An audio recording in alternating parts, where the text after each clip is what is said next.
In the opening to an essay on Virginia Woolf, which in an interview she claims was an oblique reflection on her own experience of mourning the death of her sister, the philosopher Gillian Rose, who herself wrote a book on mourning and who died of cancer in 1995. Jacqueline Rose notes how surprising Freud's canonical definition of mourning is in Mourning and Melancholia, 1917.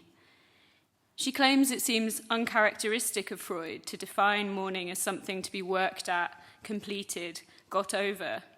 Strange for a psychoanalysis which maintains that nothing ever goes away.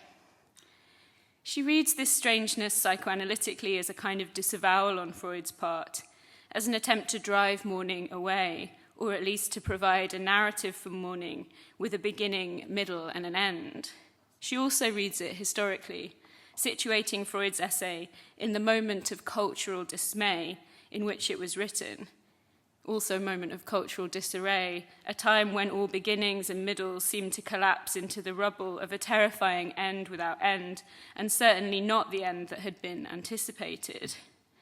Rose thus argues that Freud was attempting to preserve or cling to a particular understanding of civilization in an essay in which, she reminds us, he claims in passing that it is also possible to mourn an ideal or an abstraction, not just an individual. For Rose, mourning shifts her colours and her terms if it is no longer defined as a completable process, no longer something to be dispatched. Mourning becomes more amorphous and fluid, more interminable, one might say. So this paper will address the impossibility of completion that Rose discusses, mourning interminable. In our first colloquium session at the ICI, where we discussed theoretical texts that address our core theme, errands in time, we discussed Melanie Klein's 1940 essay, Mourning and its Relation to Manic Depressive States. In this essay, Klein argues that a connection exists between mourning and early processes of mind. She contends that the mourning of child for adult experienced in early infancy is revived when grief is experienced in later life, that a connection exists between what she calls the infantile depressive position, which reaches its climax during weaning, and what Freud called normal mourning. The child overcomes the initial experience of mourning by setting up internal good objects, good parents, as compensation for their loss.